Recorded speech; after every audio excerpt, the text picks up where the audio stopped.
Kisah Ciamis adalah kisah tentang Galuh, kerajaan Sunda kuno yang akarnya tertanam dalam perbukitan dan disucikan oleh air pegunungan. Sejarahnya bukan hanya terukir pada batu prasasti, melainkan juga terpelihara lestari oleh alam itu sendiri. Galuh awal dan suaka spiritual sejarah Galuh bermula jauh di masa lampau, ditandai oleh upaya para leluhur untuk menemukan pusat peradaban yang harmonis dengan kekuatan alam.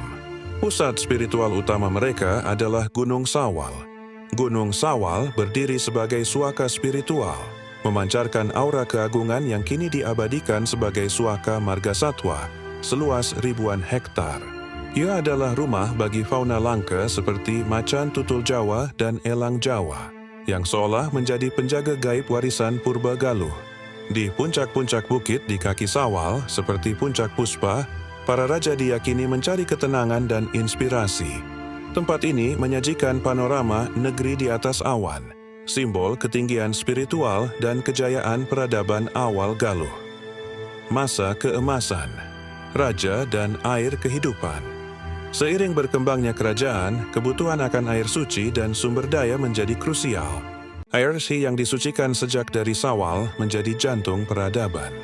Air anugerah dari Sawal ini mengalir deras menciptakan keindahan Curug Tujuh Panjalu. Air terjun berlapis yang eksotis. Curug ini adalah representasi visual dari sumber kehidupan yang menopang kerajaan Galuh. Sejarah mencatat puncak kejayaan di era Prabu Niskala Wastu Kancana. Bukti otentik masa keemasannya terabadikan dalam wujud peninggalan bukti sejarah di Astana Gede Kawali, berupa prasasti-prasasti batu yang dikelilingi pepohonan besar dan monyet ekor panjang yang bergelantungan.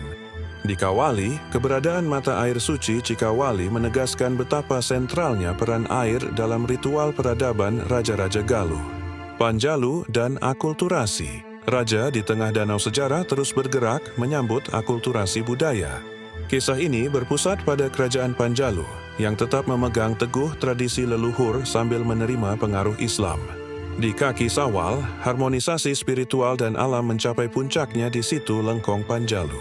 Di tengah danau yang tenang ini berdiri Nusa Gede, Nusa Larang, sebuah cagar alam. Pulau ini menjadi tempat peristirahatan abadi Prabu Haryang Kancana, raja yang berjasa menyebarkan Islam. Situ Lengkong adalah bukti sejarah hidup, perpaduan sempurna antara wisata religi dan kekayaan alam, di mana kapal penyeberangan terasa seperti memasuki dimensi waktu yang berbeda menuju makam seorang raja besar. Warisan abadi di hutan purba, warisan Galuh dipelihara tidak hanya di Kawali, tetapi juga di lanskap subur lainnya. Situs Karangkamulyan adalah peninggalan bukti sejarah kerajaan Galuh awal, situs Ciung Wanara. Situs ini kini berfungsi sebagai hutan kota yang menaungi flora langka. Di dalamnya, Anda dapat menemukan peninggalan sakral seperti batu pangcalikan, singgasana raja, dan mata air keramat Cikahuripan, air kehidupan. Lokasi situs di pertemuan sungai menegaskan kembali kearifan para raja dalam memilih pusat peradaban yang dilindungi oleh alam.